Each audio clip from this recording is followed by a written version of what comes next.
My name is Emma Parker, and my brother called me the family failure in front of 30 people. What he didn't know was that I was about to decide the future of his career. My brother raised his glass and smiled like he had just conquered the world. A toast to Mark, the only one in this family who's actually accomplished something. Laughter filled the backyard. My dad nodded proudly. My mom clapped softly. I was sitting 2 chairs away, holding a glass of wine that had already lost its taste. Then came the line I knew all too well. And to my sister, who will find her path someday.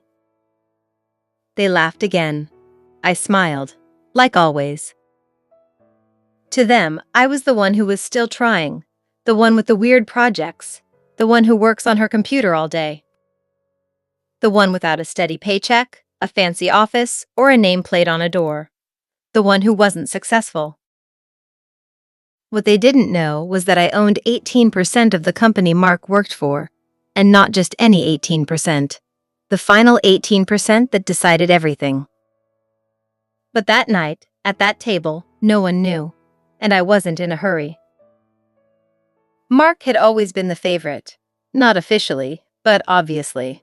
Charismatic, loud, confident, ambitious.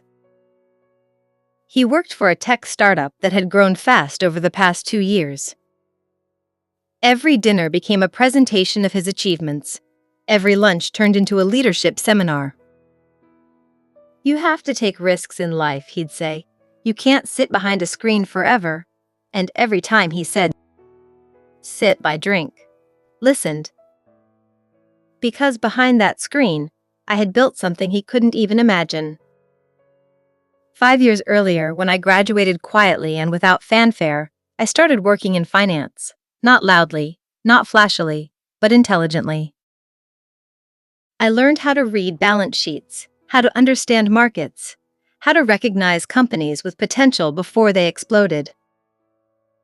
One of those companies was the very one Mark would join 2 years later, when it was still small, when no one believed in it, when it was desperately looking for investors.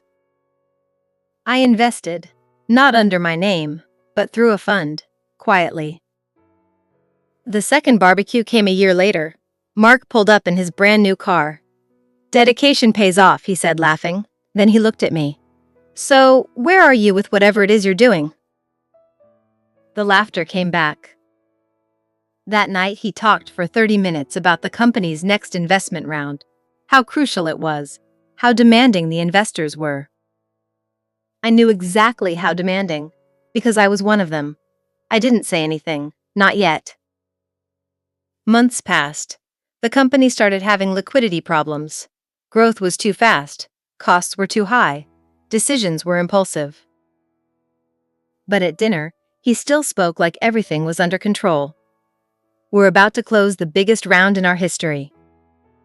That almost made me smile, because without my vote, that round would never close.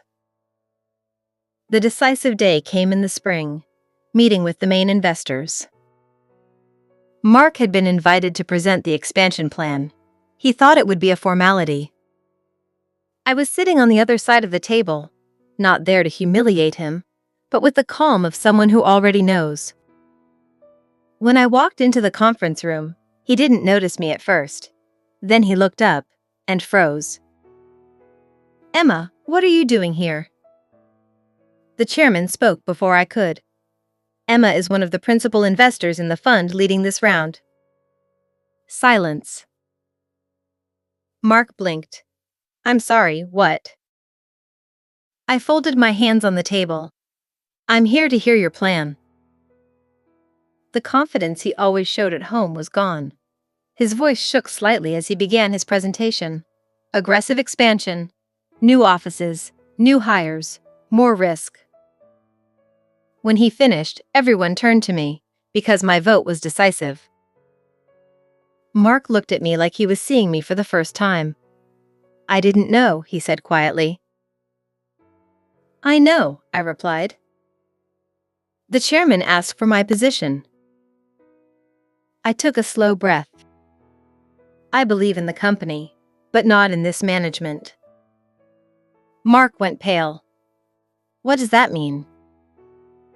It means the investment will go through, but only if the direction changes. Less ego, more strategy, more listening. The room was completely still. I wasn't destroying my brother. I was saving the company. But I was also changing the balance of power. The vote passed. The round was approved, with new conditions. Mark wasn't fired, but he was no longer untouchable. That evening, for the first time, he asked to speak to me. Why didn't you ever tell me? I looked at him. Because every time I spoke, you laughed. He didn't answer. I didn't want to humiliate you. I just wanted you to stop doing it to me. He stayed silent for a long moment. I thought you weren't doing anything, he finally said. Yes, I replied. You thought. The next barbecue was different. Mark raised his glass again, but this time there was no irony. A toast to my sister, the smartest person I know. There was no laughter, only respect. My father looked at me like he was recalculating years of assumptions. My mother smiled in a different way. I raised my glass, not for revenge, not for payback, but because silence was no longer mistaken for weakness. That night, no one asked when I would find my path, because they finally understood I had never been lost. And as laughter filled the backyard, this time sincere, I realized something. Real strength isn't proving something. It's knowing when to prove it. And I had chosen the perfect moment.